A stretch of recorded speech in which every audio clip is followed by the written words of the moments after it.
This place, Doc. What you got, a swan fetish or something? Got something you gotta tell me? I was thinking about what you said to me the other day about my picture. I stayed up half the night thinking about it, and then something occurred to me. And I fell into a deep, peaceful sleep and never thought of you again. You know what occurred to me? You're just a boy.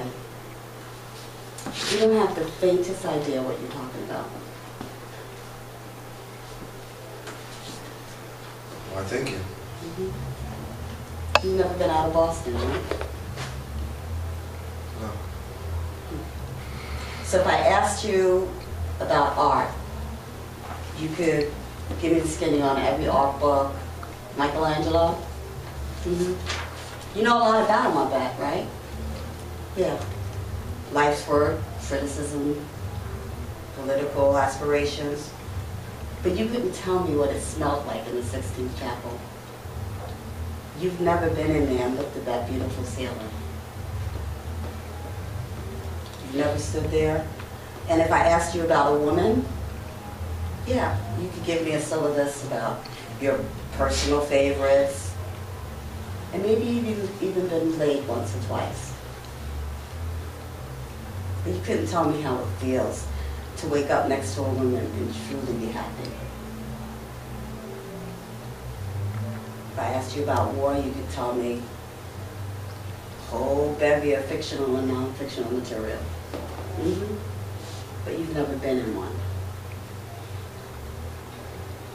You've never held your best friend's head in your lap and watched him take his last breath while asking you for help.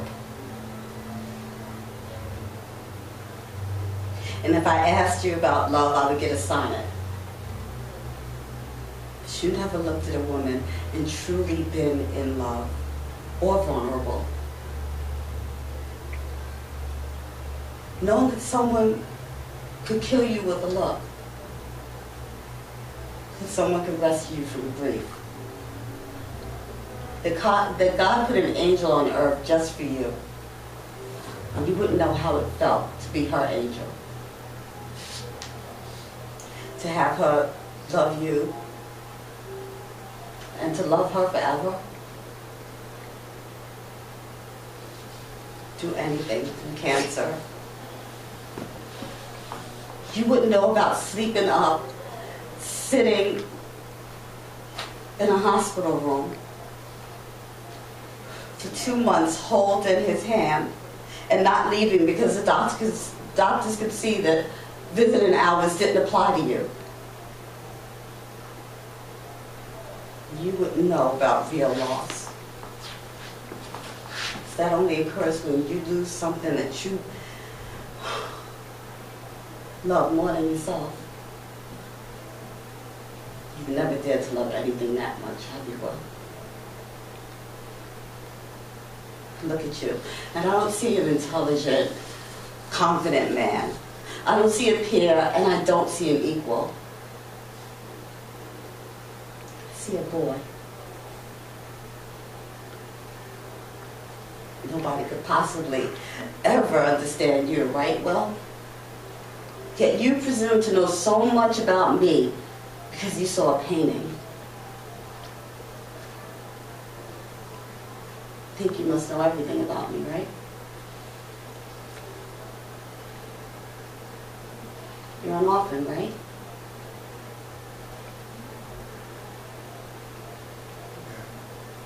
Do you think I would presume to know how the first thing about how you feel or who you are because I've read Oliver Twist? And I don't buy that argument that you don't want to be here because I think you like all of the attention you're getting. Personally, I don't care. There's nothing that you can tell me that I can't read somewhere else. Unless we're talking about your life. But you won't do that. Maybe it's because you're afraid of what you might say.